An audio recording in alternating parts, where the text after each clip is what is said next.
And I did come into a far different world than these ladies, and the reason I did is because of these ladies. And I think we need to, I want to thank you right now for paving the way and being pioneers so that people like myself and Captain Cogan can reap the benefits of those changes, because change takes time.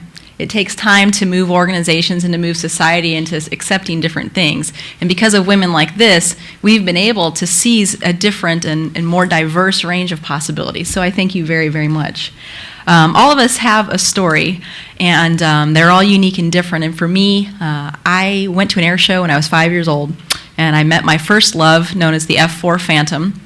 I saw it flying. I could hear it, see it, smell it, feel it. Your chest rumbled when it went by, and I thought it was absolutely the neatest thing a 5-year-old gal could ever expect and experience.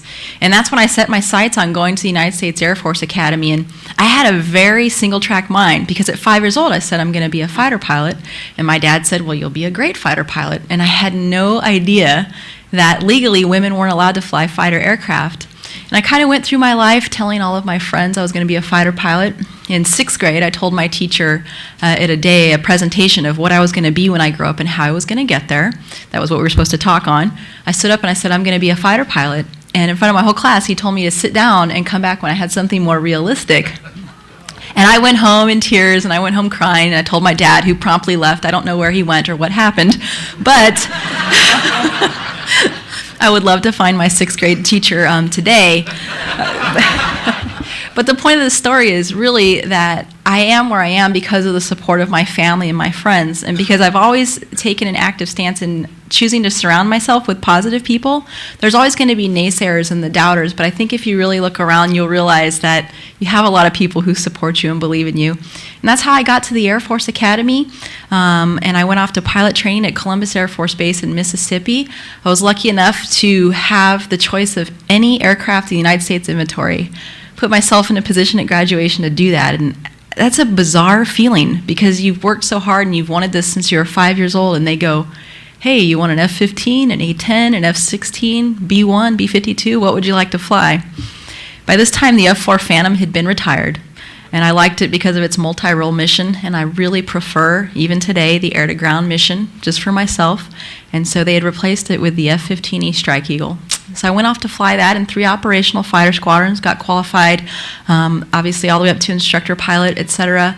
I flew in Operation Deliberate Forge over Kosovo, and that's where I got my first combat experience. And when I went into my first squadron, the truth is that it wasn't exactly the most welcoming environment. The gentlemen, my brothers, had never experienced this before, and I think fear of the unknown can cause people to think different things. Somehow a woman flying an aircraft takes away from their experience, or maybe somehow fighter squadrons won't have the same camaraderie, etc., that they had before.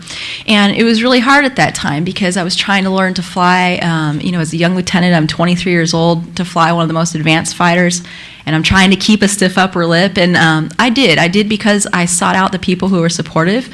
I did because I knew why I chose to do this, which was to serve my country. I didn't do this for anybody else. I did it for being a part of something bigger than myself. And what's turned out and what's transformed in these last 12 years is that nowadays it's no big deal for a gal to walk into a fighter squadron. And I'm proud to be part of that change for this next generation that's coming in, because the aircraft is I think I have the coolest job. The aircraft is the greatest equalizer I can think of. People can be naysayers, but if your bombs are on target, on time, or you go up and dogfight one of the naysayers and they're out there and you're gunning them, they can't really say much because it's all on tape. So, so I enjoyed that. My most proud moment in the United States Air Force was leading the only 2-ship of fighter aircraft allowed over Baghdad on their historic election day. And I had the privilege of watching wonderful, courageous Iraqi people stand in line to do something that, literally risking their lives to stand in line, to do something that we as Americans take for granted too often, which is to take the opportunity to vote. And that is really my proudest moment. And I was over there in Iraq the last time, and I said, this is an amazing military. These men and women, the soldiers and the Marines on the ground that I was providing close air support, were so inspiring. And I decided I want to go spread that word. And so I applied for the United States Air Force Thunderbirds, because I thought it was the best opportunity to interact with people and share the Air Force story. I had no idea when I applied that they hadn't had a woman pilot. I never wanted to be a Thunderbird. I knew they were out there, and that was for other people to do, and I thought, I'll put my hat in the ring. And a woman hadn't been selected before, and I was, wow. Once I got selected, I realized what a big deal it was to some people. And ignorance is bliss, I will tell you that, because the amount of attention and such that flowed in, the extra pressure, I will say, was extremely difficult at the beginning. But I'd like to echo what the lady next to me said, which was the reason that I made it through and the reason I've been successful to this point is because of the rapport and the support of my brothers in uniform. Everyone thinks, oh, the men must be keeping you down. If that was true, I wouldn't be where I'm at. All right, so know that. And now I've seized an awesome opportunity to be a White House Fellow. So I am currently serving as a White House Fellow. I've got some of my classmates over here. Thank you for coming. I'm happy to talk about the fellowship later.